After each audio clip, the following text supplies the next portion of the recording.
Emmanuel Macron a passé 3 heures lundi à Clichy-sous-Bois, Seine-Saint-Denis, avant de se rendre dans la région lilloise pour dévoiler ce mardi une série de mesures en faveur des habitants des quartiers populaires.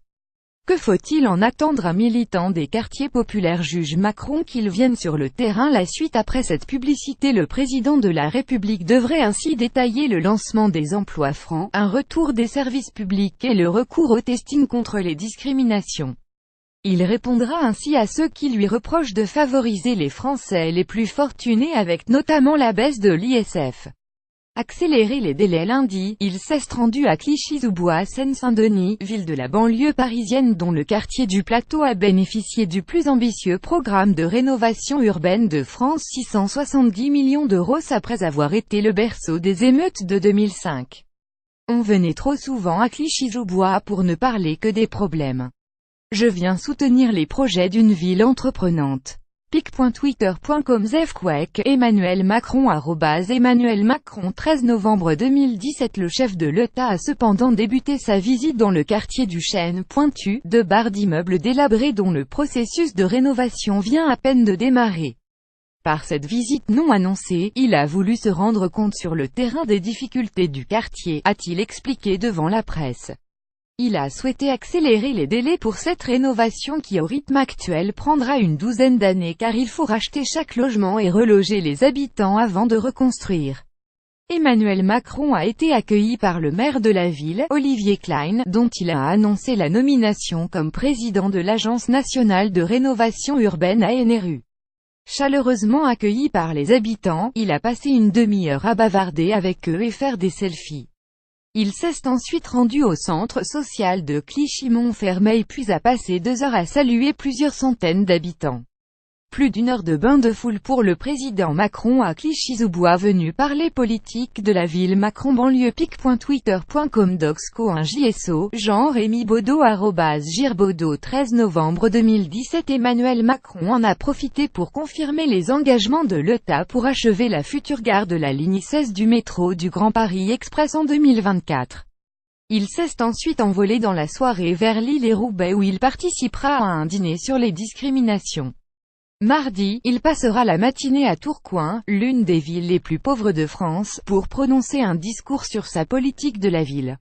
Emploi franc et pour annoncer quoi Emmanuel Macron veut agir dès maintenant avec des mesures concrètes pour améliorer le quotidien des 5 millions de personnes qui habitent dans les 1514 quartiers les plus pauvres, appelés quartiers de la politique de la ville, a expliqué l'Élysée.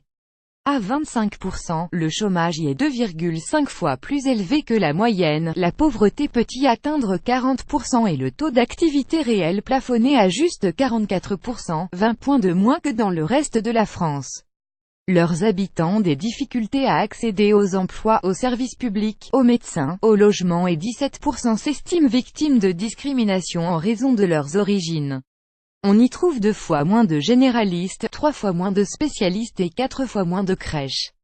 Emploi franc, testing et name and shame. Le président annoncera aussi des initiatives pour les collégiens et lycéens, renforcement des internats, aide aux stages de 3e que les principaux des collèges auront la charge de trouver. Dans ces quartiers, l'État veut aussi faire revenir les services publics, comme la poste, et doubler les maisons de santé. Promesse de campagne, les emplois francs. Les entreprises reçoivent des primes si elles embauchent des jeunes. Des quartiers seront expérimentés dans plusieurs dizaines de quartiers dès 2018. Ce système, qui avait échoué sous Hollande, a été budgété à hauteur de 180 millions d'euros pour 2018, environ 10 000 emplois francs. Pour lutter contre les discriminations sur le nom, l'adresse ou l'origine, Emmanuel Macron souhaite étendre les mesures de testing des entreprises privées. Test sur les recrutements avec une publication des résultats, selon le principe américain du name and shame, nommé et blâmé. Conseil présidentiel. Le chef de l'État va créer un conseil présidentiel sur la politique de la ville, constitué de jeunes issus des quartiers ayant réussi leur vie professionnelle pour entendre et bénéficier de leur expérience et ainsi redonner une image positive et de l'espoir. Il doit aussi confirmer le doublement des crédits des programmes de rénovation urbaine, qui seront portés à 10 milliards d'euros pour des programmes courants jusqu'à 2031. De nombreux élus et associations ont critiqué les restrictions budgétaires annoncées cet été, comme la baisse des emplois aidés, très nombreux dans les quartiers populaires. Emmanuel Macron a répondu que le niveau des 200 000 emplois aidés par an serait maintenu de façon pérenne. Une centaine de maires de tous bords ont lancé mi-octobre un appel à l'État car la politique de la ville est entrée selon eux dans une phase critique et de désespérance. Ils ont listé 10 mesures urgentes, dont le doublement du budget de la politique de la ville, 430 millions d'euros prévus pour 2018, avec AFP.